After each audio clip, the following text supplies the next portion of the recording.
everybody. Welcome on in. It is time to be on air with CORSAIR. And today you have two hosts. It is me, Lucky Chanzlyn, and the wonderful Netty. Hey, Netty. Hello. Hi. Oh my God, look at your room. Oh, thanks. I had to so I flipped the camera in case people are asking because I wanted to make it seem like Netty and I are talking to each other as opposed to one of us looking away from the other. Yeah, smart. But yeah, no, I am slowly still filling this out. I keep moving things around. It's becoming chaos. I'm very deep in the if my life isn't whimsical, what's the point? Yeah, I love it. It's so you know what? Actually, okay. Well, I'll be sidetracking. So no, let's do your thing. Do it. Okay. Well, in my next setup, because I'm moving obviously now, I'm the next one to move. It was first Lucky, then Bob, now me, and then I wanted to actually make a whole a paper mache cherry blossom tree that goes up across the whole ceiling from the setup. That would be so cool. Yeah, I love. Yeah, if you want to help me with that, that'd be really cool. I'm totally just support wise, yeah. Oh, absolutely. I will be the supervisor, give you morale and support, and be like, "You're doing great." Thanks, appreciate it. It can be done, right? Yeah, fine. I think so. Oh, definitely. I'm all about renter friendly things because I'm in an apartment right now, so I will gladly talk ideas with you and send you all of the tips and tricks I've been finding. How not to mess up the walls that's gonna be all messed up. Oh man, I'm not excited. I found some there's a kind of a drywall paste thing that I found online that makes it really easy to cover that stuff up. So much easier than when I've had to do it before. So I'll see if I can find it and link it to you. I think it'll help. Perfect, thank you. But hey, chat, everybody, welcome on in. There's so many wonderful names and faces in chat today. We are simulcasting to both YouTube and Twitch, but chat is only on Twitch today. It will be on for other future podcasts on YouTube, so don't worry about it. But if you want to chit chat with us, come on over to Twitch. Can you pet that dog? Yeah. Oh, she was asleep behind me. She left. Sorry. She'll be back. Okay. So, on the docket, it is Women's History Month, and so Netty and I thought it would be fun to kind of highlight women in tech and gaming from the past to the current, along with just all of our favorite women in video games, because that's the big part of our life. And so we thought it would just be a fun podcast to have just the two of us, especially because Bob is still moving and setting things up, but he will be back soon, we promise. Yeah. Mercy treats today? Oh, yeah. No mercy treats today. I turned that off. But I will give her one at the end of stream if you guys want to hang out and wait for that, just for you guys. So, but no mercy treats right now. It's a bit early in the day, and she's on a little bit of a diet because we've been giving her too many treats. Way to go, chat. Even Netty's disappointed at the lack of treats. I mean, aren't we all? I don't think I've ever really seen it happen, but so I'm excited for this. Oh yeah, definitely gonna later. do one at the end. She's just a little cutie. Aw. Hope you're not blaming me. I'm not blaming you. I'm blaming the fact that me and my partner work from home, and so when Mercy gives you the sad eyes, how do you say no? You don't. You just give her the snack. Okay, so I thought we could start off this episode with doing kind of a fun intro of me and Netty in terms of our history with gaming, our history with PCs, and just kind of give a little bit more information of who we are to the community, because you guys have been with us for quite some time now, and I feel like we haven't really given an intro in that sense to what it is we do and what our hobbies are. So I'll let Netty start. Netty, let's start with gaming. What is your gaming history? When did you start gaming? What was your first game? All that kind of fun stuff. Oh, yeah. Well, I have two parents that tried to, make it work when I was young. So they couldn't afford babysitting. They just decided to put me in front of a console. And I was like, there you go. We joked about that with my brother. Yeah, I was we joked about it, about the PlayStation 2 being the babysitter. Yeah, no, and it worked too, actually, because so I started gaming when I was 5. My dad was a big nerd, so he had the ColecoVision, the Atari, And so I started my whole like collecting consoles since then. And basically every other Christmas or so, they would eventually, whatever new console came out, they were like, here you go, you get a new console. I never got a lot of games. I just got consoles.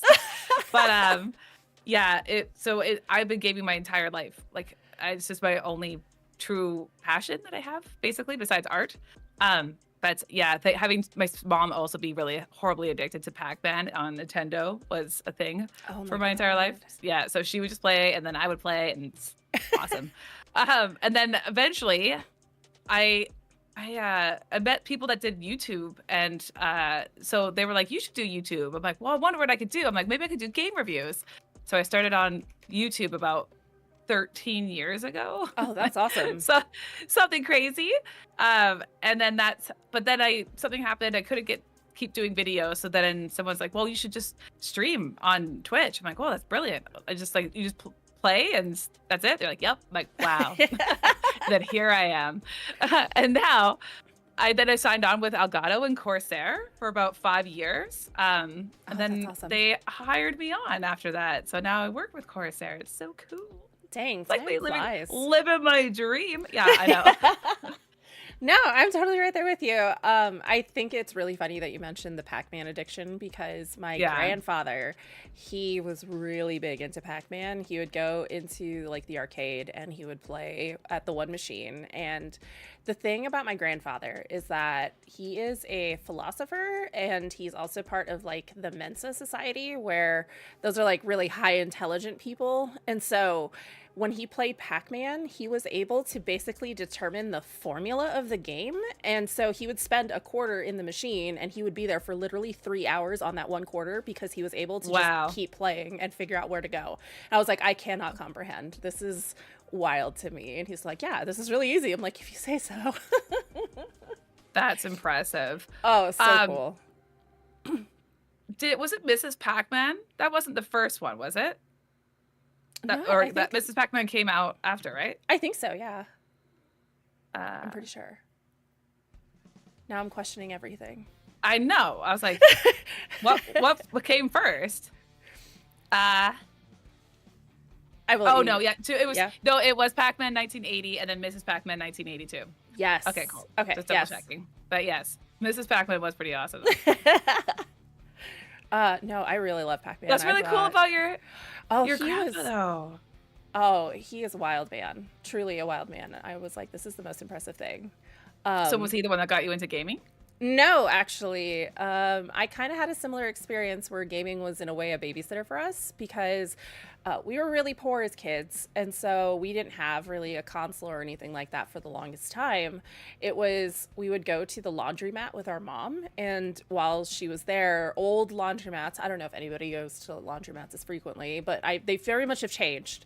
But back then, they used to have like an arcade corner. And so my brother and I would always take the quarters that our mom needs for laundry and go and sneak off to the little arcade area. And so we would play whatever game they had. And so most of the time it was fighting games. So we played a lot of like Soul Calibur, Tekken, Street Fighter.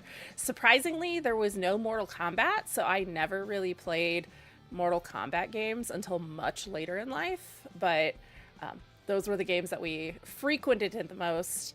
And then we had a cousin who had a couple of consoles. I think they had like the Super Nintendo, and I think one of them had a GameCube at some point. And so we got to kind of like try them out, but we never owned them.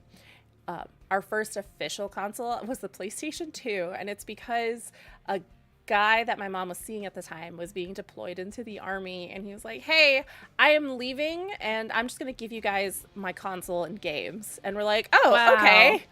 And so that was the first console, the first thing that we ever owned. And we owned, I think it was 6 games. It was like Medal of Honor 2, Red Faction 2, Kingdom Hearts, Jak and Daxter. I think there was a sports game. Jak and Daxter. Jak and Daxter is one of my favorite games of all time. And I can't remember what the other 2 games were, but I know that we only had like a handful of games. But we played those games so much. Like, we have the nostalgia lens of certain games where we're just like, oh yeah, Medal of Honor 2 and Red Faction 2, those were the best shooters of all time. And it's only because we played them for literally like hours upon hours every week. Hello. Sorry. No, you're good. You're good. But beyond that, it was just kind of hanging out with friends who had their own game systems. I think I had, the Game Boy Advance. So Pokemon is like a huge game in my life, and I've played pretty much every version that has come out since. But gaming was just a way for my brother and I to bond because we moved a lot, and so we only had each other, so we had no choice but to get along, and gaming was the way that we bonded. No, that's perfect. I'm sorry, I have to leave just one sec because Jasper needs to go outside. Oh, you're good. You're good. This actually works because I can chat with the community for a second. Used to play it all the time, waiting at the dentist's office for the dentist. Tap to pay laundromat these days. Oh yeah, there are a bunch of laundromats that use little cards to be able to pay for their laundry and stuff now, rather than like cash money. The first shooter that made you fall in love was Fear on PC. Hey Hitman, hello everybody. I don't think I've ever played Fear. I know a lot of people who have played Fear, and I know that's a good game for a lot of folks. My first shooter was definitely Medal of Honor 2 Frontline. I don't know if it was Medal of Honor 2, but it was Medal of Honor Frontline is what it was called. I don't remember if there was a 2 in there or not, but we played that game a lot. My brother and I did. And from there, we ended up managing to get Medal of Honor Rising Sun. And so I really enjoyed the Medal of Honor games. They were super fun for me. They were a great time. I'm really sad that I haven't seen one in a while. Maybe one day they might somehow come back. Who knows? But yeah, we played a lot of those kind of shooter games. Red Faction 2, I played a ton of.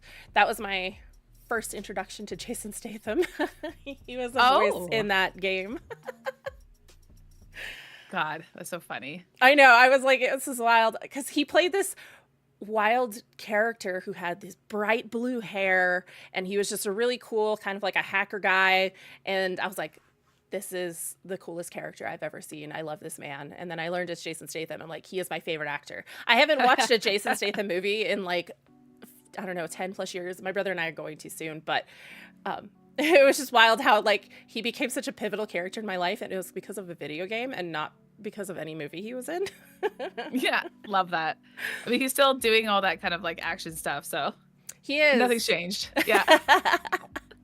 That's why my brother and I are going to have a watch of some of his older movies and a couple of his newer ones to kind of compare certain things, because this is unrelated to literally everything, but we're having an argument of whether or not Jason Statham is considered a martial arts movie star or if he's just an action movie star. To me, he's action. My brother says, no, he does martial arts, so he is a martial arts movie star. I'm like, no, he's not. So we have to watch some of his movies to decide.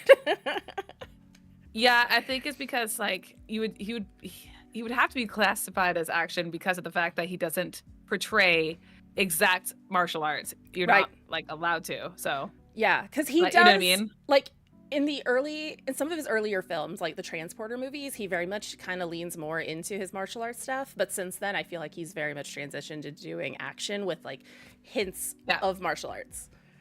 Yeah. Oh, it looks like the community also agrees with me. Haha, I knew it. There you go. More car driving than martial arts. Correct. Yeah, car driving, gun shooting. Like there's action. It's always different things, right? So right. That's why. Unlike Bruce Lee, where that was martial arts. Correct. Like that was. It was like Jackie Chan. That was his thing. Jackie Chan. Yeah. Yep. Even like Michael J. White. Like yes. But now that you're back, I actually saw a question from Corky that I thought was a great question for both of us. Is what got us into PC gaming? Because we obviously started with console, but how do we transition to PC? Yeah, my parents randomly bought. I don't even know how they even like. Okay, so the first computer we had was the Macintosh Classic. That thing, it was so cool. And my favorite game was Where in the World is Carmen Sandiego. Love that. And on the floppy disk, right? Yes. And so good. So good. So good. But my brother is very handicapped, right? So he's got is super just, I don't know. He repeats things. So he saw me putting the floppy disk in, so he decided to put 5 other floppy disks in and then broke the whole PC. And I was so sad. I'm like, no, Where in the World is Carmen Sandiego? Oh, I was gutted. absolutely gutted. It's okay. Oh my So I god. will always remember that moment. But that was my first time getting into PC gaming. Was that one? And then they bought this, like, I guess what would it have been, like a Hewlett Packard one, Yes. like one of those big box ones. Yeah, and then you got the whole wooden like setup thing. Does that make like we were not a well-off family in the slightest. I don't even know where they got this thing from or how they even obtained it. But like, so then my friends came over and were like, "Oh, well, you got to play StarCraft, and you have to." Oh, Yeah, I was gonna StarCraft say 2. StarCraft 2 was one of my first Yeah, PC games. and Diablo, and I was like, okay. So then I started. That's all I played was Diablo and StarCraft. So that was pretty cool. But then I always went back to console. Like, console's easy. You could stay in my room, hide away from your parents. Like, it was. It was and then I got into horror games. I got into Resident Evil and Silent Hill and all the fun stuff. And now look at me. Thanks, gaming. Thanks, You've, gaming. yeah. No, They made us into who we are now today. And we were both like, how old are, like, what year were you born, Lucky? 91. 91. Okay, Yes. so I was born 86, literally the era of gaming. So Yeah. it's just like my whole life was all about it, because everyone was like, wow, gaming technology, woo, the future. Like, I like, do you remember when CDs came out and like the mini discs? Oh, Man, absolutely. Like that the was transition. And I was like, oh, these discs are so tiny. I feel like I blinked and they disappeared. The mini discs were there for like a year and then they were gone. Yeah, it was pretty youngsters. Yeah, we're so young. Thank you, Kevin. Appreciate it. How did you get into PC gaming? Yeah. What was your first PC setup? So I played a couple of PC games growing up because my cousins had their own PC, and I can only remember 4 PC games before I actually got my own PC, or I think it was 3 PC games. One of them was StarCraft 2. I very much used all the cheat codes. That was like, show me the money, I think was one of them. And then I think Warcraft 3 was another one that we played. And the other one, my aunt had a Macintosh, and I do not know what this game was called. For the life of me, I cannot find it. But you were this like archaeologist who I think traveled back in time, and he was like in the prehistoric era with a bunch of dinosaurs, and you kind of have to go through a maze and like hunt the dinosaurs before they hunt you. It had very like Pac-Man vibes, but I literally have no idea what this game was called or anything about it beyond that. And that was one of like my first PC games. I was like, I don't know, this is fun. I'm enjoying it, but I was very much addicted to StarCraft. Every time I went over to my cousin's house, I was like, you guys go play. I'm going to be on the PC. You guys have fun, because I don't have a PC. But later in life, my dad went to one of those like used PC shops, because this is when PCs are starting to become a little bit more of a prominent household item, because that there was that time period where we were transitioning from PCs being like a rarity to something that became more common in households. And that was kind of like my time period as a child, was PCs starting to become a little bit more normalized. You can find them in a used PC shop. And so he brought one. It had the worst specs. It was not great, but we somehow found one game in the back of this store. It was called Silver, and it was like a top-down, almost Diablo-esque kind of style game where you played this knight, I think, and you would just go around and, go to different dungeons and rooms and fight and do all this kind of stuff. And I thought for the longest time that was a fever dream, because I was like, I can't find this game. Like, literally nobody has heard of it. I've never seen it before.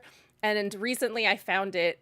I think it might have been on Steam. I was able to find it eventually, like literally 10, 15 years later, and was able to download it. And I was like, this is the game that I played. I can't believe this is real. It wasn't a lie. Wow. But literally the only game we played on PC. And then I didn't play a PC game until much later in college. I was still a console gamer at that point. And then I met my partner, and this is funny because I literally was looking at this yesterday. His first Facebook message to me was, "Ew, you play console?" And then it was love at first sight. I know. And so he's like, we can't go out if you don't have a PC. I was like, well, I don't have money for that. Thank you. And he goes, wow. He's like, no, I'm going to get you one. And so he got me my first PC. And that's how he and I started like bonding, was through PC gaming. And so since then, first date? Oh, he's a huge PC gamer. Since he was a kid, he's been building PCs. He had his own little side business at like 12 years old, building PCs for people. And so he had like all the spare parts, all these extra bits and pieces, and he put together something for me. And it actually was in a Corsair case. He was like, hey, here's a Corsair like case. The only problem with it is that the IO panel doesn't work in the front. And I was like, oh, that's a bummer. Let me go ahead and reach out to Corsair and just see if they could do anything about it. And I reached out and was like, hey, do you guys like have this panel that I can replace or something like that? I'm happy to pay for it. Like, that's not a problem. I just literally have never, like, I don't know what to do. I'm not a PC builder. And they're like, oh, just give us your address and we'll just send you one. And I was like, oh, okay. And so that was like my first experience with Corsair's support, was how quick they were to like turn it around and just be like, no, we'll just send it to you for free. And I'm like, this is amazing. That's so cool, actually. How long ago was that? 15 years ago. Whoa. Something really? Like that? Yeah. Wow, congratulations. That's awesome. So you hear that, chat? All you gotta do is buy the first date PC and love at first sight for 15 years. Which case was it? Awesome. I want to say, I'm trying to like look up the case because I don't remember. Yeah, entirely. I was gonna everyone's definitely gonna be curious on what case it was. I know. I have to like look it up and try to find it, because this was back when I literally knew nothing about PCs, much less like the name of what anything was. And so I was like, it was a black tower that had a very like flat front panel, and I think you had to like flip down the little IO panel slot. And so like if you wanted to access anything, you had to like flip down a little. The Obsidian 6 See, wow. George knows things. That's cool. Look at that. Well, I would hope so. I mean, yes, but like also. I'm looking it up right now. I was trying to Google that dinosaur game. Yes. Did you find it? Well, there's one called The Archaeologist where it's like a child's learning one. But then there is one where called Dinosaur Adventure 3D. Me. Where like did you like go through a little jungle and stuff? Maybe. No. It was. Yeah, it wasn't that kind of 3D. No, I think like the Dinosaur 3D is a view of like you're the dinosaur. So we'll find it later because I'm curious. I am too. I'm like still determined to try to find this game because I just need to know what it is. But yeah, no, it is the Obsidian 6 50D. I'm like looking at it, and that's exactly the case. That's so funny. And then, oh, sorry. No, you're good. It's cool that you actually got to interact with Corsair 15 years ago, and then you started working with Corsair how long ago? Year and a half. Wow. I just love it'll be 2 years in July. Nice. I love how it went full circle. That's awesome. Like, and then what did you do before that, if you don't mind saying? No, or just roughly what you did. No, this actually ties into being part of technology. So yeah, here's my history, my lore, I guess. When I went to college, I originally had this intention of being a video game designer. I wanted to create video game characters. I loved video games. That was my whole bit. I ended up making a bunch of friends within the gaming industry as well. So Chris Wells, he's one of the lead designers for Gears of War. He's designed like all of the women characters and like a handful of the men and some of the different like bad guys and stuff that you fight. I was able to get in touch with him, and he was able to kind of give me the insight into what it is to be a video game designer. And I was like, this is really cool. I really love this. I totally want to be in the video game world. And so I went into college doing computer science as my major with a telecom minor. And I had a focus on game design. And so it wasn't until I think the end of my sophomore year that we had a computer programmer come in, because I was taking some Java classes. And he was like, hey, yeah, I work like anywhere from 40 to 80 hours a week, depending. And I do like all these kind of things. And, you know, it's stressful, but if it's something you're really, really passionate about, you'll have a good time. And I was like, I don't know if I want to do like all of that for 80 hours, like that feels personally stressful to me. And so I kind of shifted to doing more 3D modeling and design. And then it was just a personal heartbreak for me where Irrational Games, they're the ones who made the BioShock franchise. They just abruptly closed. Like, I think it was a year or two after Infinite had come out. They were just like, suddenly, hey, we're closed. And all of our people were let go. Like, there was no, indication that this was going to happen. And it was a huge, like, shock in the gaming industry. And so it surprised me. And I was like, ooh, I do not like instability. I do not like that. And so I kind of, like, moved away from going into the game world and was like, I don't know what to do now. And so I just kind of fell into doing IT. So I did IT while I was going to school for the school. And then I got my first IT job right out of college. And I was in IT for about 10 years before I realized, like, wow, IT is not at all what I want to be doing for the rest of my life. Like, I'm good at it. I am really great at problem solving and finding these problems. Like, my specific role was the software engineer. So any software, any program that people were having problems with, I was very much put into that role to figure out what was going on. So people could give me a new program that I've never used in my life and I could troubleshoot it and figure it out and it would work no problem. But I was like, I'm not passionate about this. And so after doing that for about 10 years, I finally paid off my student loans and was like, I think this is the sign that I can jump ship into a totally new career path and give something else a go, because starting fresh and new it's almost like going right out of college or starting your first job. You're like, I have no idea what I'm doing. I don't know where I'm going. Right. And so I went into social media because in my spare time, I was doing Twitch and I joined a couple of Twitch teams and I would handle their social media accounts. I would work with, various organizers like charity organizations and things like that. And I was like, this is really fun. I'm having like a great time. I think this is cool. And so I did social media for about a year and a half, jumped ship into a pirate company. I know. Corky's just like on a roll right now. I know. I'm so into it. But yeah, that's so cool. I did that. And then by pure chance, I saw Kaylin, or as some people in the chat know her as Morning. She made a post on her Twitter account that was like, hey, we're looking for a new community manager or community specialist. Like, if you want to come work with me and just make a bunch of like jokes and memes with us, you should totally apply. And this was because a friend liked that post and it showed up on my feed. And I was like, wow. Worst case scenario, they say no. And that's been kind of like how I approach things in life is worst case scenario, I say no, or they say no. And so I went ahead and applied and I managed to get in and here I am.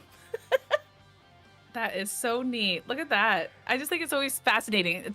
It's a shame though now that Twitter doesn't allow that anymore, right? With the liking, because you don't get to see it. Yep. But that's so many missed opportunities. I know. It's wild because I never was a big Twitter person until I joined Twitch and was like, oh, I guess I have to use Twitter to do these things. And then I became really active and it somehow got me here. Yeah. No, that's incredible. Yay. Well, we're happy that you're here, honestly. I think that's really exciting for how both of us have experience of like, oh yeah, we worked with like Elgato and Corsair in some capacity before. Like my experience was always through Corsair support and just buying a lot of Corsair products. Like the C70 Vengeance was one of our cases. We had two of them and they lasted for a very long time with us. And every time I've had to reach out to Corsair support, they were like amazing. And so I was like, this is such a great company. And that's how I knew I'm like, I could totally apply for this because I love this company and I think it's going to be like a great time regardless. So here I am. Oh, I love that. Oh my gosh. My heart. But it gets me always in my feelings whenever I think about how far I've come to where I am now, because you never really register the passage of time until you think about it.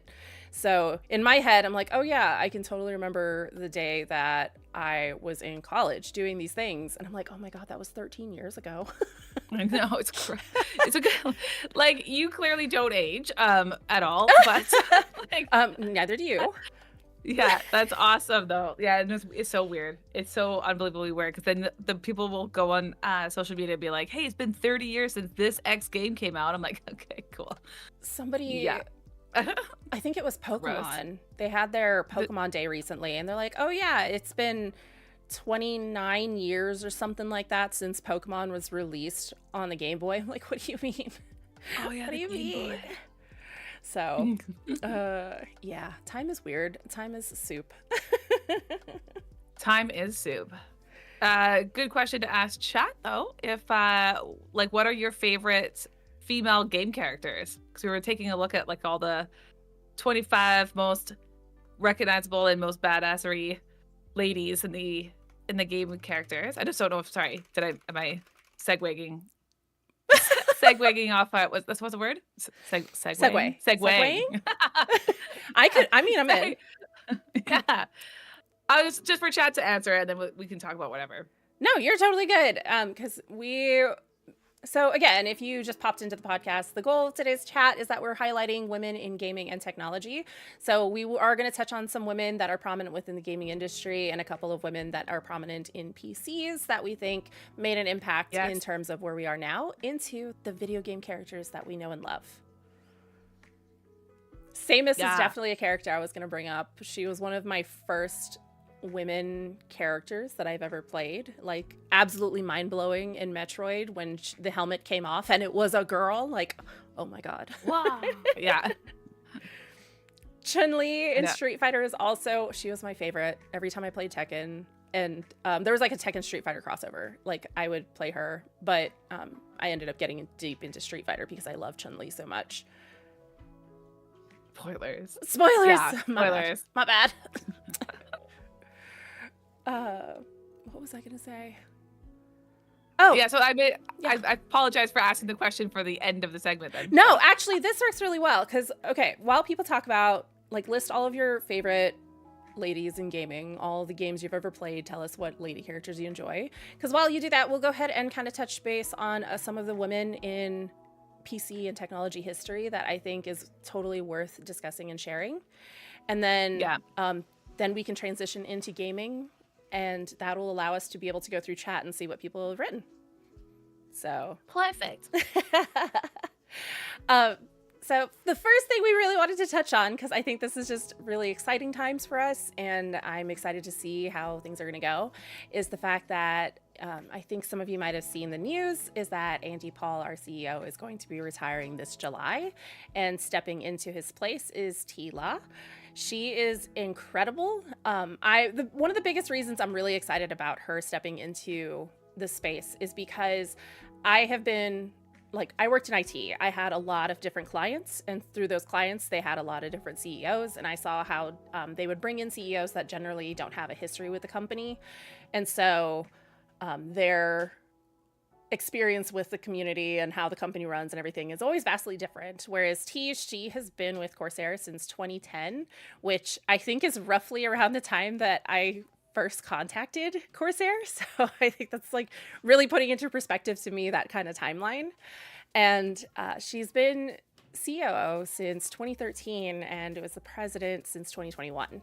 She is an incredible powerhouse, and I think the company is going to be absolutely safe and just moving forward and continue to moving forward with her remaining in place.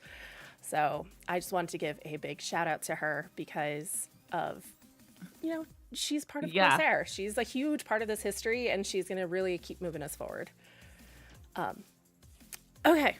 That's really cool. And then it also gives us hope, like, that, I know it sounds silly, but like a lot of times in this industry, women don't usually get to like the top like that. You know what I mean? So it gives us hope that be like, okay, so now we're getting to a world where that's possible, and that's really awesome. Yeah, no, I think so.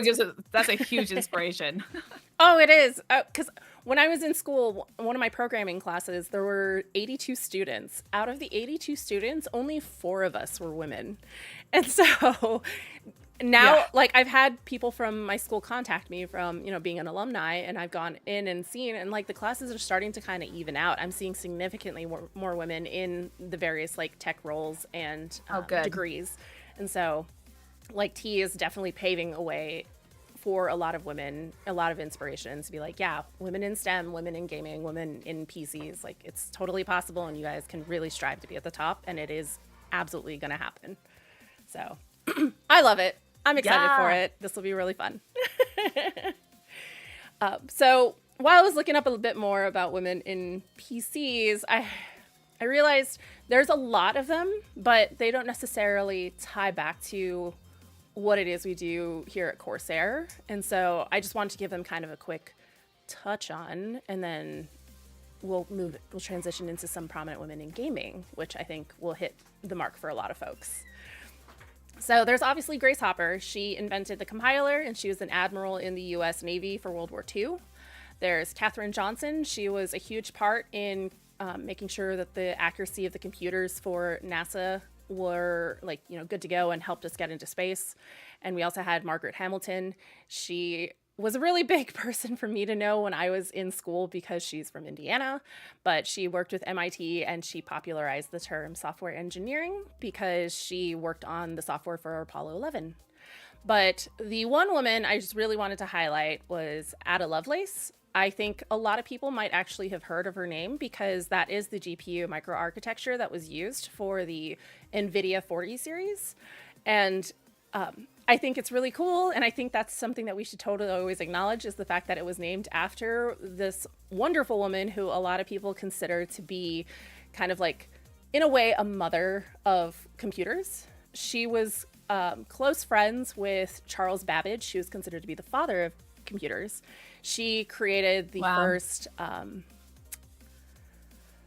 she was like the first computer programmer. That's what I believe we kind of consider her to be. She created the first program for his computer and was able to like really push the boundaries of that. And without the computer, we wouldn't be here today, right?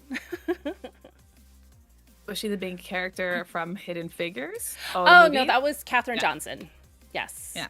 Yes, Katherine Johnson was the main figure, or the main character in Hidden Figures. It's a great movie, and it's also a great book. So if you want to read more about her, I totally recommend it. But yeah, Ada Lovelace is the one that I mainly wanted to mention just because of NVIDIA naming their GPU architecture. That's actually really cool. I did not know that. So yeah, neat. Yeah, no, I always look into like little bits of history of different things, and I always think that's really fascinating. And Ada Lovelace, it's just such a cool name. Yeah, Lovelace is a great name, isn't it? I was like, it just doesn't seem real. So I feel like a lot of people don't realize that that's a real person, was Ada Lovelace. But yeah, these are the people in PC history that I wanted to just touch on real fast and bring attention to in honor of Women's History Month. But now we can transition over to women in gaming. Yeah, and there's a lot of women in gaming. There's so many. Like a lot of so many. Like the well, I should have had her ready. Sorry. You can continue on. I'll find her. 1 sec. No, you're good. The Last of Us writer. Oh, yeah. Speaking of writer, actually, I was going to mention Mabel Addis. She is the first video game writer, and not just first woman or lady video game writer. Like, she was the first video game writer, and I was always excited about her because I actually took a video games history class when I was in college, and she very much was a prominent person that we discussed. She created IBM's Sumerian game, which is like a narrative-based game that I think you can like manage your resources and things like that. I never played the game, so I don't know entirely the details of the game, but I just know of it because of how impactful it was in terms of the gaming world and what she brought to us. And she was actually, what was it? I think she was awarded posthumously, of course. She was awarded in 2023 at the Game Developers Conference. So 2023, yeah, she's awesome. And we would not be here without her. It's like the cutest little picture of her too. She's like, but yeah, she did pave the way, like, to basically add stories into games and not just have it to be like boop boop boop boop. So that's pretty huge. And now look at where we come. And like we have entire movies that we play through. It's incredible. No, that's kind of the same thing that Ada Lovelace did. She like, people very much saw a computer as just like, okay, it's just gonna do like calculations and there you go. And she was the one who pushed it beyond that. She's like, no, we could do more than just calculations. Like, this thing can do so much. And so I think that's such a great comparison for Mabel to be like, oh no, she showed that we can do more than just like, here's one thing, here's the other thing, and we're done. It's like, no, she created a story, and we all fell in love with that. Good morning. Morning. Speaking of morning, everybody say morning. Happy Women's History Month. Yeah, another badass lady in our industry. Morning. Correct. Let's see. I also know there was Reiko Kodama. Some people might recognize her name as Phoenix Rai. That's, I guess, I don't really understand how this worked back then, but in the early days, the early years of Sega, whenever you were putting a credit, like if you worked on a game and you got a credit for it, you had to use some sort of code name. And so hers was Phoenix Rai. So if you see her name on anything, that's who she is. She's considered to be the first lady of RPGs. And so she had a very big impact through Sega into all of the RPGs that we kind of see nowadays. Yeah. What was it that I knew? I had like a list of some of the games she played, because I know she did the art for Sonic the Hedgehog 1 and 2 in 91 and 92 respectively.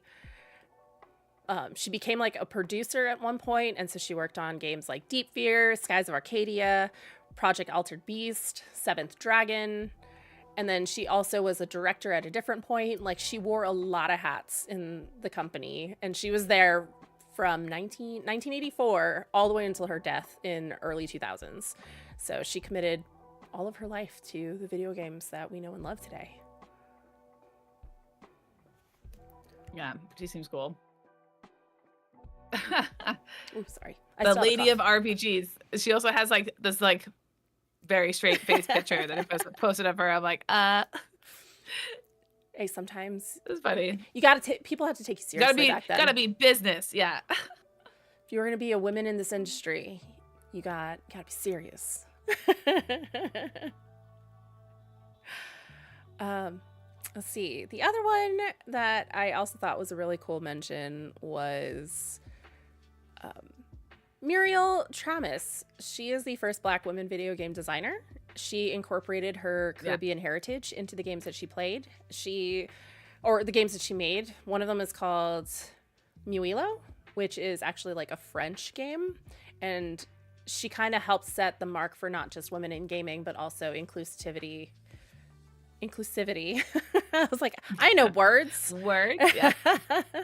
But she kind of helped pave that way to kind of showcase and highlight, diverse characters along with women, which is incredibly important because we kind of go hand in hand of just being part of the like underrepresented group, So I thought she absolutely deserves a mention. Striking Earth, don't laugh at me. I know words, I promise. Oh my God. Then we also have Brenda Laurel, who has pioneered in the VR development, which is now taken off like crazy. Yeah. I don't know how many people in our community play a lot of VR, but I know that that's basically possibly our future. So was she the one who founded Purple Moon? I think is the name of the company. Yeah. Yes. Yeah, I believe so. So what I know of Purple Moon is that it was just like one of the first games that was kind of geared, or not a game, but it was like a website and a kind of a studio that was geared towards women playing games. And so I thought that was really cool that she kind of helped set up this virtual trading system of like people being able to interact, and that was kind of carried on into what we know today. And that company was eventually bought by Mattel, who owns Barbie. And so Barbie. That makes a lot of sense, doesn't it? Right? Yeah. I mean, I don't know about you all, but remember the days of gaming on web browsers? Like they had websites dedicated to all those different games. I was on the Barbie website a lot. I played a lot of those Barbie games. Oh yeah, we did do a lot of gaming on like websites for a while. Yeah, Flash gaming. I remember Flash gaming, that's right. Yeah, like I remember, God, what was the most popular site? The New World? Newgrounds. Newgrounds, that's it. Yeah, Newgrounds. I used to play on there all the time. Yep, I was on Newgrounds a lot. I think my brother and I spent most of our time there. Yep. Bob mentioned Neopets. I still have my Neopets account. I have no shame. I think last I checked, I have a badge on there that says like 22 years old or something like that. No way, really? Oh yeah, I still check in. Congratulations. I have a sunk cost fallacy about it, which if people don't know what sunk cost fallacy is, it's where you convince yourself you can't give something up because you've given it too much time. And so I've put so much time into Neopets and I'm like, I can't let this go. Like, what do you mean? And Habbo are literally back though now. Wait, Habbo, like Habbo Hotel? No, Habbo the game, isn't it? Or I don't know. Do you mean Habbo Hotel? I don't know. I just remember Habbo Hotel, and that was like Habbo Hotel.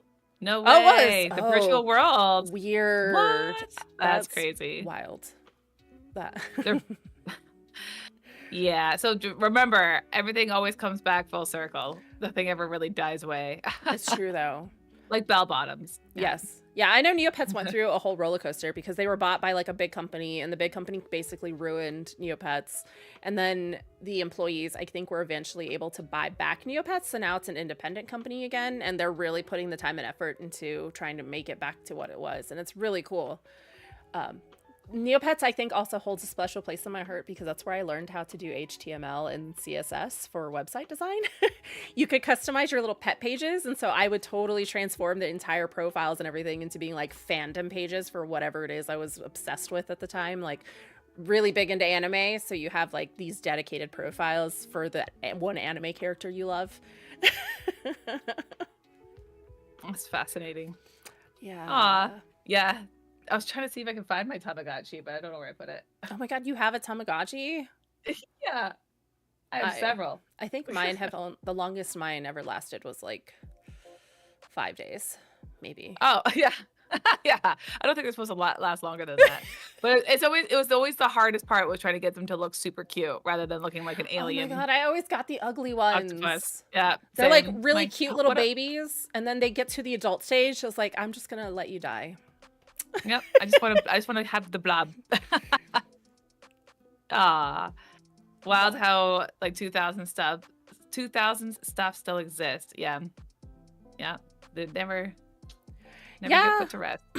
And Quirky, it's interesting that you mentioned about like modern game servers getting deactivated and all that kind of stuff. It's been interesting watching the game industry and the transitions that they've been doing, because I've seen them like not a lot, but I've seen a handful of game studios and stuff that are starting to also become independent studios, and they're buying their own rights back and being able to do some of the things. So I think we're in a very interesting timeline for gaming, because I think we're entering kind of a new era for how the gaming industry is going to be going. I don't know what Quirky am I saying it wrong? No, 2000s is right. Okay. I don't know what that is. I don't know. I'm just gonna ignore that one. Anywho. Hello. So, women in video games. Okay. Quirky, so quirky. Quirky, so quirky. Yeah, so one of the things people mentioned was Samus. That was, a big character for me. I think she made such a big impact. And then same with Chun-Li. Like, those two were definitely some of the first women in games that really made a difference for me in video games, of being like, oh my gosh, someone that I can like kind of connect with. This is really cool. How about you, Netty? Who are some of the first women characters that made an impact on you? Apparently the word not means zero, and then you would say naughties for 00. But that's I've never heard of that. Is that like a British term? Yeah. Let me know. What does that mean? Well, gosh, I remember there's so many women characters. Like like Jill Valentine for me was really cool. I thought she was always super neat, killing zombies all the time.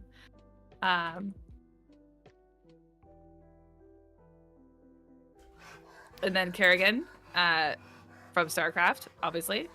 Oh, Kerrigan was so cool. So cool. Like, when she became part of the... God, what am I trying to say? I'm so sorry. My brain just breaks. Every time I try to say anything, it's like, nah. But, like, she became molded in with the Zorg, right? Like... Yes. Yeah. that was like one of the coolest scenes ever.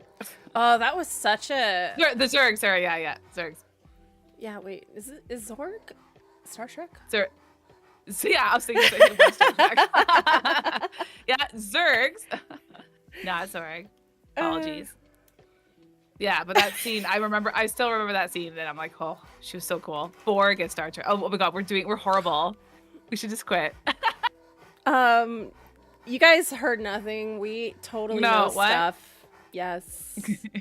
Things. Our brain doesn't just break down from over excess of information. Okay. I'll be honest, I don't watch any Star Trek, so my information is all stuff I just make up generally. Yes, and I'm just dyslexic and I just can't pronounce anything properly. No, I never got into Star Trek. One day maybe, but not today. I'm sorry, George. Please don't disown me. Oh my god. Sorry, guys. This is the end of my career here at Corsair. I have to go change my name, move countries, get a new job. You just have 30 days to catch up on your Star Trek knowledge. Otherwise, you might lose your job. Oh, okay. That's my performance review. Is I have to watch everything and know everything about Star Trek in the next 30 days. Otherwise, it was nice knowing everyone. Yeah. Absolutely. It's part of the requirements at Corsair. Oh, my bad. I missed. My mom was a Trekkie, and then my dad was Star Wars, so I got all of it. My dad was only Star Wars, so that makes a lot of sense. KPI for Q2 is documenting the full run of Star Wars: The Next Generation. Oh my god. Y'all, I can't even finish a TV show that only has like 8 episodes right now, but you know what? I'll prioritize Star Trek as soon as possible. I mean, the newest Star Trek movies are pretty amazing. I have watched the movies. That is correct. Yes, I have watched the movies. I like them. There you go. Fun. Then you're good. You're good. But that's it. That's all I got. Just not the 1966 version. It's fine. God, those movies were like, they were good, but they were just so slow. And when you're so young, you're just like, oh, mom. Oh, that was literally me with Lord of the Rings. The first Lord of the Rings I watched when I was like 11, and I was so annoyed as a child. I was sitting in there and I was like, this is the most boring movie I've ever seen in my life. I hate this. And now as an adult, I'm like, no, this is the greatest movie. I love this. I will tie my friends down into a chair and make them watch it when they tell me they have not watched it. Like, yeah, Lord of the Rings is life. Like, and now you made your room into it. You're like, hey. Hey. ADHD, who knew? No, I love the Star Trek episodes. It was the movie box set that obviously created the ship, right? Like, but it was, for some reason, some of the movies in that, was it 6 movies? I was just like, I couldn't. It was painful. Like, I'll always remember the VHS tapes making the Starship Enterprise. You know, so of course, how could I like, how could I forget? Odd number movies are pretty rough. Was it odd? Was it 5 or 6? I can't remember how many movies there were. But yeah, the newer movies are much more engaging and they're amazing, and everyone's so beautiful on there. I was gonna say, George just mentioned Anson Mount's hair, and I had to Google it, and yeah, that is some outstanding hair. Like, that is incredible hair. Yep. I would totally watch that just for the hair. You're not wrong. Deep Space Nine and stuff. Yeah. Maybe you missed all of that. You didn't do Deep Space Nine either. Literally none. I've only watched the most recent movies with Chris Pine, and that has been it. Okay. My brother has tried to get me into Star Trek, but I haven't had a chance to because of who I am as a human being. Yep. No. And you're fabulous and amazing. Yes. Maybe, question mark. Debatable. But for me, Lara Croft was huge for me. I was obsessed with Lara Croft Tomb Raider, and I'm playing them right now, the remastered of the 4, 5, and 6. Yes. And I just like, those games did not hold your hand. You just had to figure out by the like shape of a pixel, like where you're supposed to go. And it's just so like ludicrous sometimes, like how they would make you go back and forth in the levels. Tomb Raider, yes, Morning. Yes. We just bonded on something. Hell yeah. Like they're so good. The remasters are amazing. The fact that you can just touch a button and go back to the original and like switch back and forth however you want. Yeah, Yes. but Lara is truly like she was always badass. Like she just like did everything every woman want to do and then be rich and fabulous doing it. I Have a mansion, you know? Oh, like the dream. She was and so cool. never married. She was like, eh. She does what she wants when she wants to, Yeah. and she's amazing at it. No, Oh, I yeah, totally agree. Laura was so impactful for me. Actually, Yeah. that's one of like the biggest highlights of my life is I got to help contribute to the official Tomb Raider cookbook. I helped them- Really? Yeah, I have like a No. credit in the cookbook for one of the recipes, and it's like a smoothie recipe that you can find out in Fiji. And so they're like, yeah, we want to get someone who's very familiar with the islands to be able to, like they actually did consultation work and they got reached out to people for different regions to be like, all right, if Laura visited this place, like what would she eat? What would she have? Is this a good recipe? And so I got to help do one of those. And I love it. It's one of my favorite things. Cookbook? I didn't even know that was a thing. Yeah. It was so cool. And The they Tomb also Raider official cookbook on Amazon. Yep. Wow. And they had us I'm do a little like 2-minute video where all the people who contributed, they like compiled us together of like what Lara Croft means to us and things like that. It was so freaking cool. Oh my god, I'm totally gonna buy this now. I'm gonna find your name. That's so cool. Oh, Wow, I'm right I there love with that. you, George. I am so sad we're not getting more Alicia Vikander as Tomb Raider because she, as Lara Croft in that most recent movie, I actually really, really loved. Like that was such a great movie. But when Angelina Jolie was announced that she was gonna be doing Lara Croft when I was a kid and like when I was younger, and I was like, she's so perfect. Oh, like I always was thought perfect. Yeah. she should have been like, I'm like, I hope that they make her into a movie and make her Lara Croft, and they did, and I couldn't believe it. I was so holy. Like I remember everyone talking about it, going to the theaters that weekend. It was huge. Like Angelina Jolie was finally Lara Croft. Like it was like you were born to be this role. She was incredible. I love the different vibes that Vikander and Jolie brought because Jolie, I love. She's iconic. She embodied the role. She was perfect. And then Vikander, I think she did a great job embodying the newer rebooted version of Laura. Yeah, who's a much bit younger. more realistic. Yeah. Like they're both great. I can't compare. And they're never like, I don't like to pit women against women. So you can't tell me No. you can't ask me different. to choose between the two. They're both different and they're both great for different reasons. Yeah, no, I really liked her too. I love the them so Tomb much. Raider. But yeah, no, I totally agree. I think she was definitely one of the biggest, most impactful characters because compared to like Chun-Li and even Samus, like Samus is great, but Samus doesn't have like any talking lines. And even then you don't find out that she's a woman until the end of the first game. Whereas Tomb Raider, like right out the bat, you're already Lara Croft. Like it's huge. That's amazing. I love her. Like she is so impactful in gaming in that way. Before that, I think Mrs. Pac-Man. I also really loved Ada Wong in Resident Evil. Like when I first saw her, I was like, I want to be her. Ada Wong's so incredible. Oh, and Bayonetta, so cool. of course, Bayonetta. Yes. Yeah. No, Legend. Bayonetta's great. I know this is a controversial opinion, but I'm looking through this list that Netty shared, and it has Abby from The Last of Us. I really liked Abby. I understand why people have issues with her. If you haven't played the game, you totally should. I'm not going to spoil it, I promise. But because season 2 is coming out soon, I think in middle of April is when season 2 is starting. Really? Yeah. Ooh. So I'm really excited for it. And I really liked Abby. I thought she was such a unique character. She's a unique character design. I think she kind of helped push way for like women design because we had a couple kind of come along the way to where they're like, no, not all women have the same like curvy features and all this kind of stuff. It's like Abby was this like muscular girl who really, I was just like, that is so cool. As someone who loves to weightlift, like I think seeing a muscular woman is just such a cool thing. And I love that wasn't like, it wasn't something that was like discussed in the game. She just simply existed as is, and it was amazing. Well, also like, I mean, there are some women who will just build up like that. Like they're just bigger, especially in the arms. And then, so if you're in a situation where you were combating zombies or like I mean Correct. clickers and all that kind of stuff. I would think that like you could either choose to, I don't know, just like go and then get eaten, or I don't, like make sure that you're tough enough to withstand any situation. So I always thought it was very strange that people got so upset about the fact that she was like a fit bodybuilder type woman. And it's like, well, why wouldn't she be? Like you could take, you know, I don't know. Would it be easier if you just didn't have a weapon and you could just punch them in the face? Like, boom.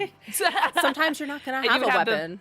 Exactly. Yeah. No, I thought she was also really good. I love that she caused such a ruckus in the world, and I think that's great. Yep. No, I loved it.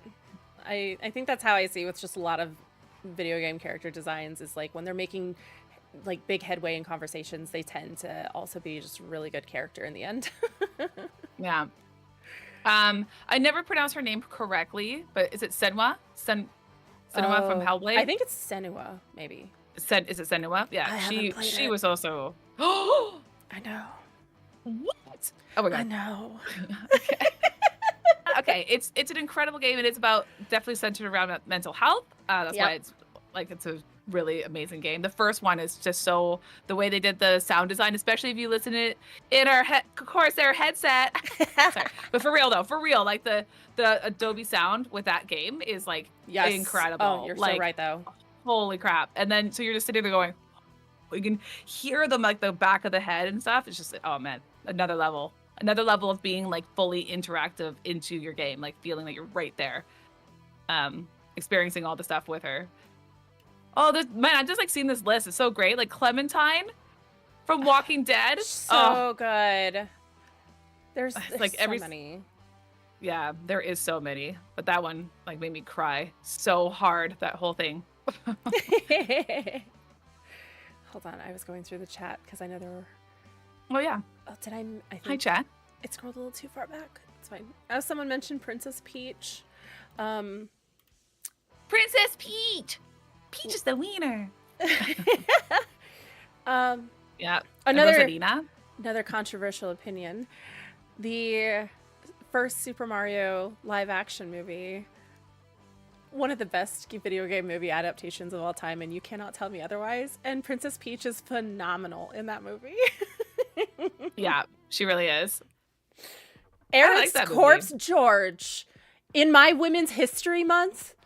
Really? God, George. That's not... Wow. I can't. Mm-hmm. Peaches. Yeah. Peaches. Great for kids with adult humor as well. Oh yeah, the humor was fantastic. Commander Shepard. Mass Effect. Oh. Yeah, she was cool as hell. Okay, this is so have you watched or do you know of the streaming service Dropout? No. Okay, so there is this streaming service. I think some people in chat probably know about it. It's called Dropout. They originally were College Humor, and so College Humor kind of went defunct, and they bought College Humor and created their own company, and it's just a nerdy feast of different types of TV shows and stuff. And so they have something called like Actually, where it's a game show where they give you statements and you have to like find the thing that's wrong with the statement. They have Game Changer. They have a ton of just like really fun stuff in there. Okay. But Actually was really entertaining because they did a For the Girls episode. So the episode featured only topics about like women in TV shows. It talked about video games, comic books. Like it was just all about women. The Brennan Lee Mulligan channel, basically, yeah. Wait, you're saying Actually like it's supposed to be like actually correct, like that sort of, correct, okay, and that's the game. So they'll just be like, oh, you know, this is about XYZ, and you'd be like, actually this is about ABC. And you have to say actually, like that's part of the rules. If you don't say actually, you lose. Like somebody else can steal your point. But it was so funny because they were talking about, you know, all these things that are associated with women. So they're like, okay, we're going to talk about like Sex in the City. We're going to talk about, you know, Barbie and all that kind of stuff. And then they're like, all right, so we have one question and it's about Mass Effect. And it's talking about like the Geth lore. And they're like, oh, the Geth did this because X, you know, happened and all this kind of stuff. I was like, is Mass Effect for the girlies? Because yes, it is. Yep, absolutely.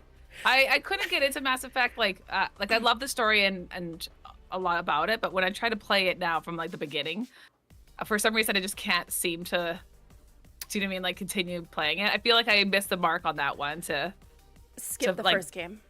Just skip the first game. Is that it? Maybe the game. Okay. Just but read then how would you know the story? Just like do YouTube? Yeah, like what YouTube or Wiki read real quick about the synopsis of it, and then go to 2. Okay, maybe that was my problem. I'll try again. Yeah, Yeah. For me, it was the game controls. I just could not get into the gameplay at all with the first game. It was just horrible. I was like, this is awful. And then I got to the part where you can drive the Mako or the Mako, I think it's the name of the car. And I was like, this is the worst driving experience I've ever had in a video game. And I quit playing. And everyone was like, you just have to. Yeah, no, they're like, you just have to get through the first like 10 hours of this video game and then you'll be in. You're like, no. Yeah, I'm like, I'm not spending 10 hours being angry to enjoy this game. Thank you. Okay, got it. All right. That makes much more sense. Thank you. Because I was like, am I crazy? Like, how is everyone so into this game series? Yep, Sparhawk is correct. The first game did not age well at all. So just read about the first game and then pop into the second, because that's what I did, and it was great.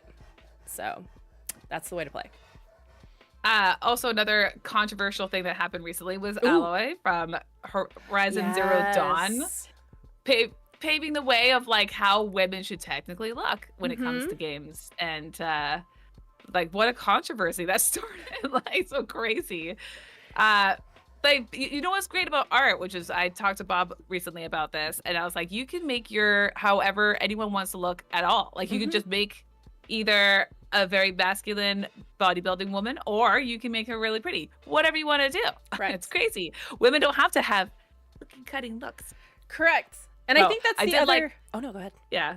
No, I was just saying, I did like that they decided to, like, because she is so active, because she is, like, physically doing all these things when you're playing the game, that she would be more defined and everything, right? Like, so they changed her look a little bit. They're like, yep. How dare you make her look realistic? That's crazy. What's wrong with you?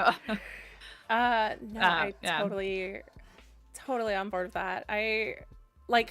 And that's the thing. So when I was in the video game history class, we talked about how at the time when video games were first starting to come out, and I mean like with, you know, Pong and Pac-Man, like those kind of games, people thought that video games were similar to the hula hoop in that it was going to be a fad, that it was only going to be popular for like 2-3 years and then it's going to fade away and no one's going to care. But here we are, you know, so many decades later, and it's made it's a $1 billion industry.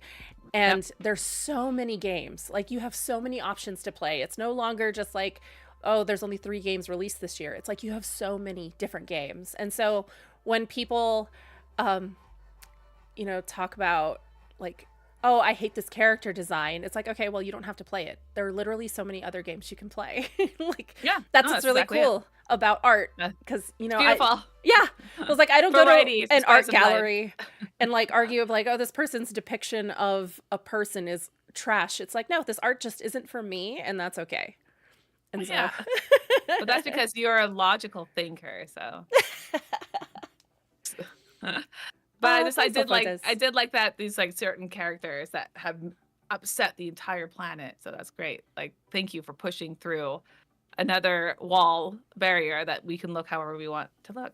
Yeah, absolutely. I think that's why, or well, one of the many reasons why I think video games are just so important is because of their standing in the industry and how much they affect the world in terms of not just like this isn't the conversation of video games cause violence. Like, that's not true.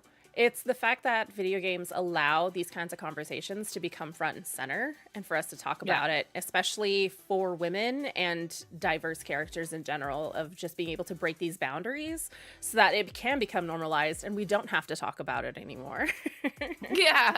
But the beautiful thing about video games is that Andrew mentioned sort of is that like video games are basically a movie that we play through that has all the music integration and all these things that make you feel. And it's just, I feel like you're taking all those different mediums and then making it so that it's all in one place. And then that way you can experience it for yourself. I don't even like in like a, what is it? What would it be, like a 4D thing? Like you can see, feel, you know, everything. I don't know how to describe it properly, but like instead of just sitting there watching a movie being like, oh yeah, like you feel like you're there because you're physically playing it and going through the whole thing with everybody, or the whole story. Yep. Do you know what I mean? With, like all the characters I meant. Like Yeah, no, you get to like really Yeah. immerse yourself and feel like you're part of exactly what's immersive. happening. Yes. Good word. Hey, Bob. Bob and I, same wavelength. Immersive. I'm like, what's the word I'm trying to find here in my brain? Yeah. Fully immersive in all of them. So it's really key. Yeah. What other people mention? No. I speak Netty. Thank you. You're learning. Good job, Bob. No, I love that games really have come to that point where there are times that I played a game where I'm just like, man, I wish this was a movie. This is so cool. And I just want to sit here and watch. But at the same time, it's also really cool to be like, I get to be part of this story. And I get really deep into stories. Like I get very emotionally attached to things. Like I am the person who Gears of War is one of my favorite games of all time. And every time I play it, I always play second character because Dom is my man. And I sob. Wow. I sob in that game every time. Yep. And it's entertaining to the people around me because like my partner and I will play it sometimes and we'll just get to the point where he finds his wife and I just start crying and he just looks at me like, this is why I love you, because you get emotional about video games. Yeah. Well, yeah. I think everyone cried during the whole Dom thing. The good thing he's back though. Yay. I cried at every Dom thing. But, in the first game. Yeah. What happens Dom's in the been through a third lot. game. I miss my man. But yeah, I love Dom. I think that's why I adore video games and the way you can really just connect deep with these characters and their story and really feel immersed. 343 nearly killed Halo with Infinite.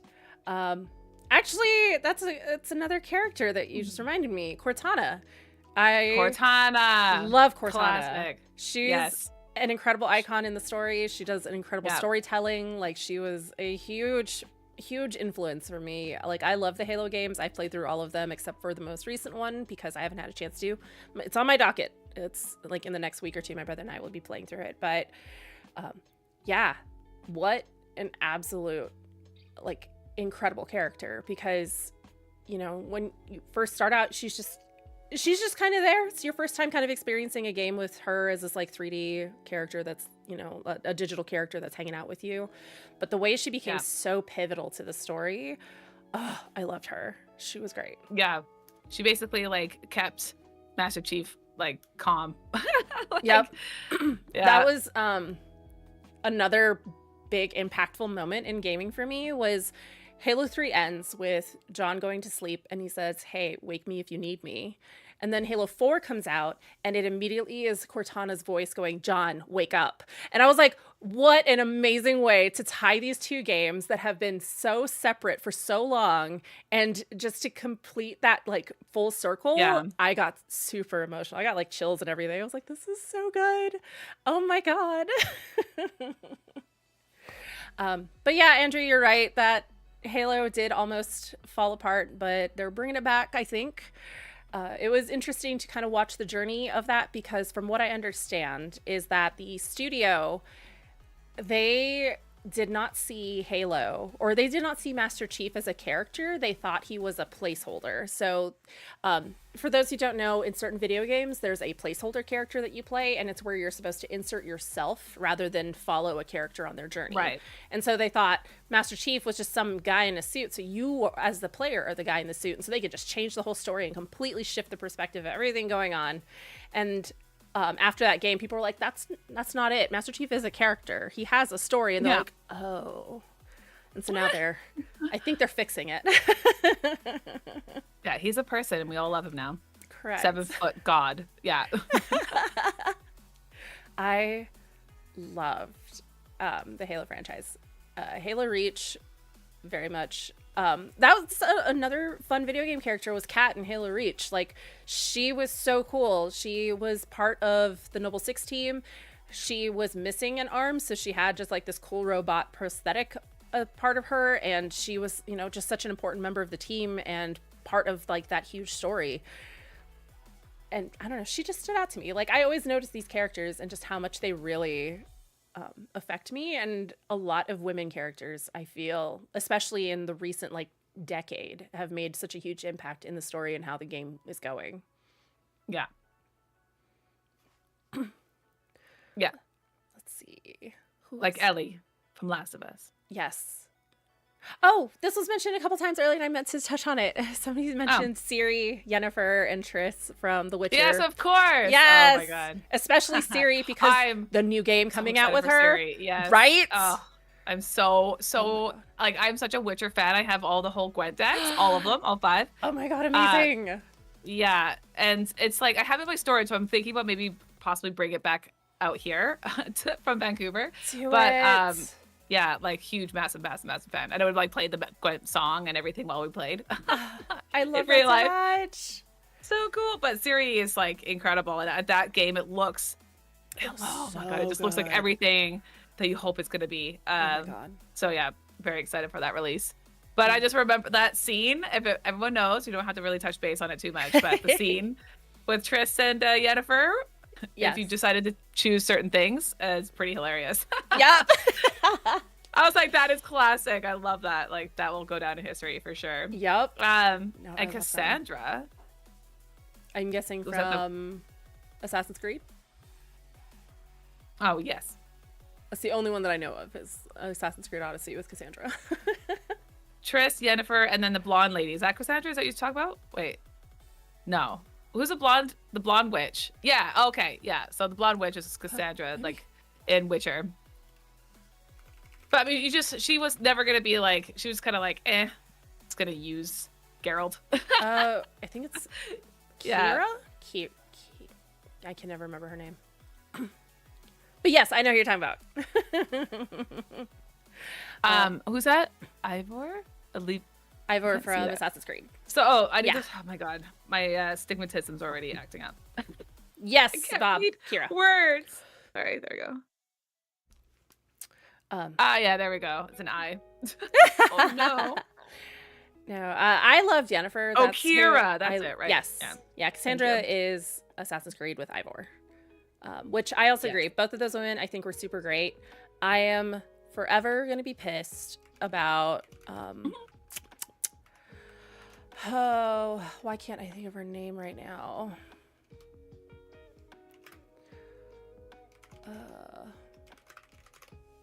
And then also all the gay ladies from Mortal Kombat, even though you said you never played it, or like when you first yeah, I didn't play it initially. I played it much later in life, so I'm familiar with a good chunk of them. I love Sonya, of course. Yes, Sonya. Oh, I remember now. It's Aya from Assassin's Creed Origins. I am forever going to be upset for her because the game is about her. It's about her story. She is the person who founded the society, like the Assassin's Creed society. She created the creed and everything, but they were very convinced that woman just was not going to sell, and so they moved her to the side and instead made her husband the main character. And I'm just like, no, you've robbed me of this incredible woman who founded this society. And then they fixed it in future games where they now have like women are actually like the main character, but the fact that they took away the person who created the creed, like yeah, disrespectful. Depression, just pure depression. Cyberpunk V, yes. Well, yes. Zoe Love you from and Cyberpunk. Neo. I haven't played Cyberpunk either. I've been gasping this entire podcast. Do I even play video games? Yeah, get it. No, you play more. You know what's great? That's another thing about the beautiful thing about video games, right? There are so many avenues of types of games that you can go down. You can be a little cozy gamer. You can be one that gets more into like Myst type games or just more puzzles or like whatever. Like there's so many different avenues of games that people go down, and you are still a gamer regardless of what games you play. Correct. But it's just I still feel that like you would definitely love. Well, I don't know. I hope that you would love Cyberpunk. Cyberpunk is like it did have such an unfortunate release, yes. But now you should see it now though. The fact that it's winning awards now because of how perfect it is. And like I couldn't even imagine what it would look like on a 5090. I was gonna say, like, as someone who's played Assassin's Creed with our horrible launches on a few of those games, I'm totally okay with the bad launch happening. It happens. It's fine. I also honestly, love Fallout. Like, that it's world fine. Is nuts. So if you ever want to dive into it and really push your computer and then see how well it will look, it's another level of cyberpunk. Yeah, no, I totally agree. Yeah. I think cyberpunk is really cool. I just haven't gotten into, or I kind of took a break from the dark grittiness that is like a cyberpunk world. The way that I kind of classify my aesthetic is solar punk, which is very much the opposite vibe of cyberpunk, where they focus on how technology can kind of like enhance and bring a wealth to life in terms of like how technology can kind of coexist with the natural earth and everything. And so that's been my vibe lately. And I was like, I need to take a break from cyberpunk. Like, I watched Edge Runners, the incredible show. If you have not watched it, like, totally should watch it. Incredible show. But I was just at a point where I'm like, I'm tired of darkness. I need light. No, honestly, I love that. But I will get to it eventually. Yeah. No. I really actually love space games because of that. Because they'll have like this futuristic world of like it's the same. Yeah, you're right. The same thing as like a punk, cyberpunk, where they have integration of technology with your bodies and all that kind of stuff, but it's enhanced and everything's like light and also integration with plants still too, which is really cool. Yep. Totally agree. I was trying to find the character that Bob was talking about. No, you're good, because I was also just going to touch on what he said for Ivor from Assassin's Creed Valhalla. Like, incredible character, and I totally agree that voice acting, remarkable, absolutely remarkable. I feel I need to play Valhalla. You should. I kind of stopped playing Assassin's Creed after Black Flag, and I should check out. You missed out on one of my faves. Like, Black Flag is one of my favorite ones, but I also really loved. It's not Unity. How can I forget the name of the one that I loved? Yeah, because that's what happens when we're talking. Your brain just goes and shut down. Pretty much. The new Assassin's Creed coming out is going to be really Syndicate. Really fun. Syndicate. Yes. I loved Syndicate because you played the twins and they were so opposite of each other. Like, you had Jacob, who was just like, I just want my little gang, and that's just what I want to do. And then you have his sister Evie, who's like, I am a serious assassin. Can you stop? They were so funny. Okay. Yeah. On that note, I think we've discovered, or we talked about, a lot of incredible women through PC history, technology history, and video games. And there's just so much more to discover and to continue discussing. I'm going to be streaming tomorrow, and I know Netty will be streaming on Thursday. So if you guys want to continue this conversation with us, by all means, please pop in and chat with us. Like, we could talk literally all day about the video games that have really impacted us and the women in these games that have come so far to go from Mrs. Pac-Man to where we are now with The Witcher, like, Siri coming. I think it's really incredible when you look at it in that, 40-50 year time span. So yeah, we have come a long way. We've come such a long way. Yay. But unfortunately, we do have to end the podcast here. But before we do, let's do a little giveaway. We're gonna do a surprise giveaway. Everyone was putting giveaway in the chat the whole time, and we're like, I know. we're gonna do it as a surprise. Yep, we're gonna do our. I mean, a couple people have already mentioned, we got to continue the toolkit giveaway, because we know that's what some of y'all are still wanting. You're like, it's been 6 months. I haven't won yet. I need it. And so who wants a toolkit? We're going to do it. What number range should we go for? I think 1 to 50. 1 to 50. Trust me. All right. Is that too much? No. I think 50 is good. I think 50 is great. You guys got this. All right. You got this. Go ahead and guess. Start guessing numbers between 1 and 50. Yeah. Oh, 42. The meaning of everything. Life, the universe, and everything. Congratulations, Bob! Bob! You can't win. You ruined It's illegal. Get out of here. Try again. Guessing Rigged. Hilarious. That was so funny. That was hilarious. Okay, we're still doing 1 to 50, right? Yeah, 1 to 50. Come on, chat. You got this. You got this.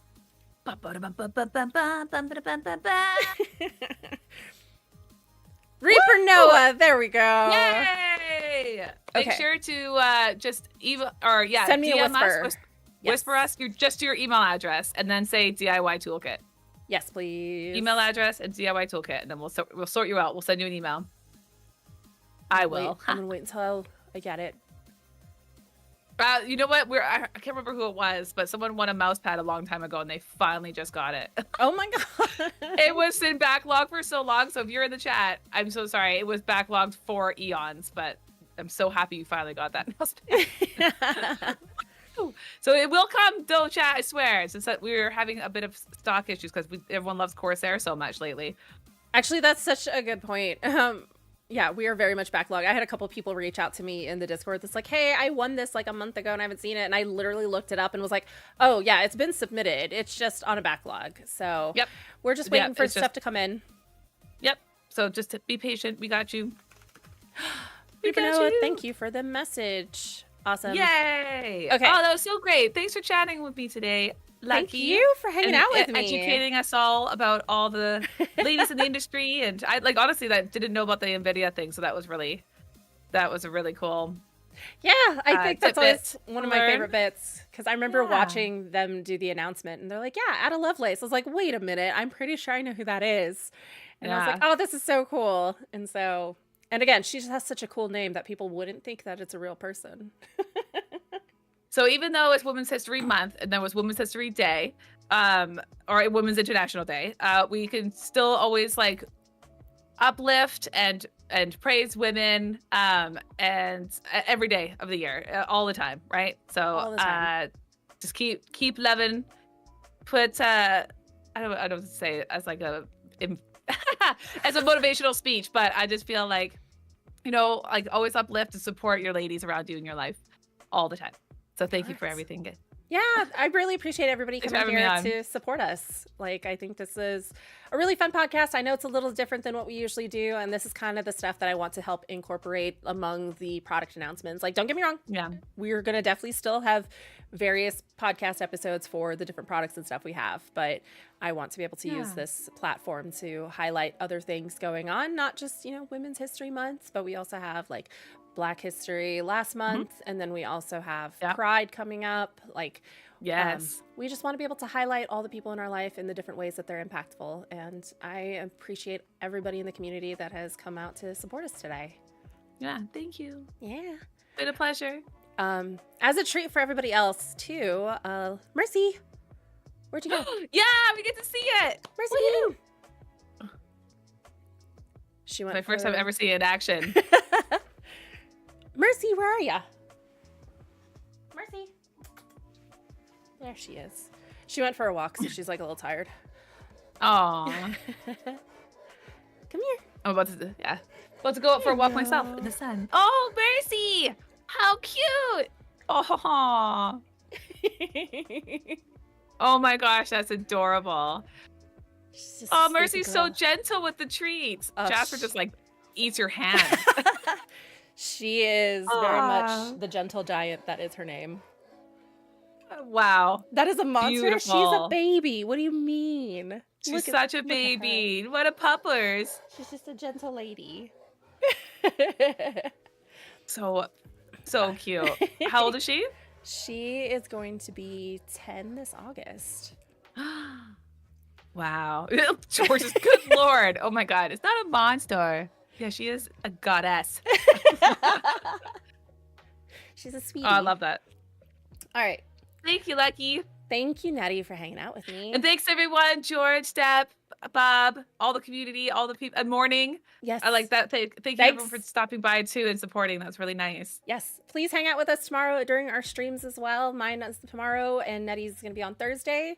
And then not next Tuesday, but the Tuesday after that, we'll be back with another COVE. So keep an eye out in the Discord for more information on what that COVE will be about. But otherwise, happy Women's History Month, everybody. I hope you have a great rest of your week. See ya. Bye-bye.